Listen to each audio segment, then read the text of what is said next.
welcome to Grab and Go. I'm Miss Karen, the children's librarian at the Oakmont Carnegie Library, and we are celebrating Thanksgiving this week, obviously, so happy Thanksgiving to everybody.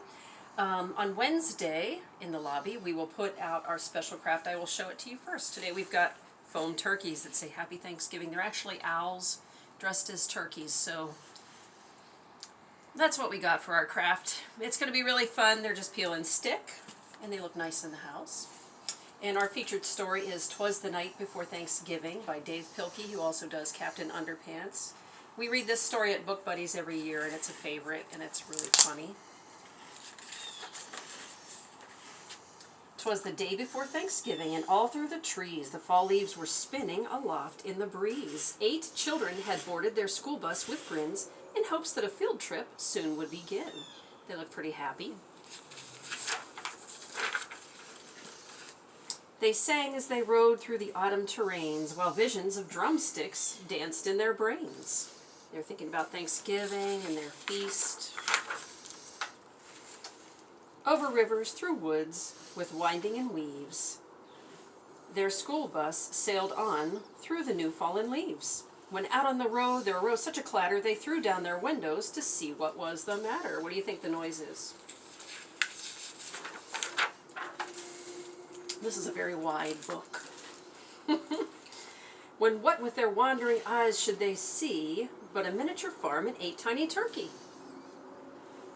and a little old man so lively and rugged they knew in a moment it was Farmer Mack Nuggett." That's his name. Mack Nuggett. He was dressed all in denim from his head to his toe, with a pinch of polyester and a dash of Velcro.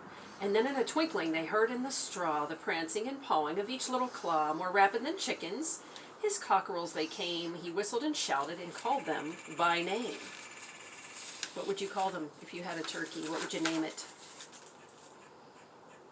Now Ollie, now Stanley, now Larry and Mo, on Wally, on Beaver, on Shemp and Groucho. The turkeys were chunky with smiley beaked faces, and they greeted the children with downy embraces. They're so happy, they're hugging.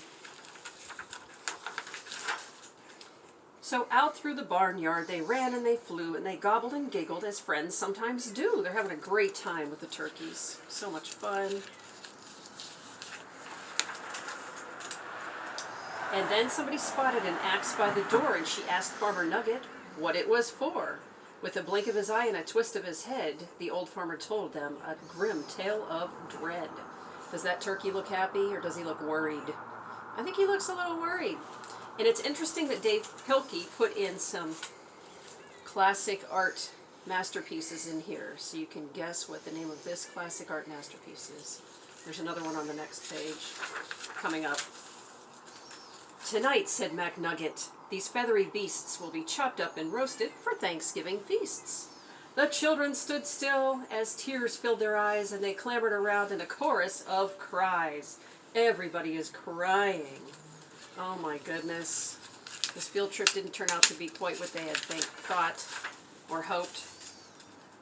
"Oh dear," cried McNugget, "now what shall I do?" So he dashed off to the well, and the teacher went too, and they fetched some water fresh from the ground in hopes that a swig might calm everyone down. Sometimes a glass of water is all you need to calm down. And when they returned to quiet the matter, the children were calmer and mysteriously fatter. The boys and the girls drank up their drinks in the hay, and then thanked old McNugget and waddled away. Nothing suspicious going on there. They limped to the school bus, all huffing and puffing. It's not easy to walk with hot turkey stuffing. And then as the school bus drove off in the night, McNugget looked round, not a turkey in sight. And there is another classic masterpiece of art behind Farmer Mack Nuggett, as is that one. "'Twas the night before Thanksgiving, and the stars up above shone down on a school bus abounding with love." The very next evening, 8 families were blessed with 8 fluffy Thanksgiving turkeys as guests. They feasted on veggies with jelly and toast, and everyone was thankful. The turkeys were most. So each one gave thanks for the love and for living, and they all had a wonderful, happy Thanksgiving. And I hope you had a happy Thanksgiving as well, and I hope that you stopped by to get one of our foam turkeys. And thank you for watching our Grab and Go, and I'll see you next week.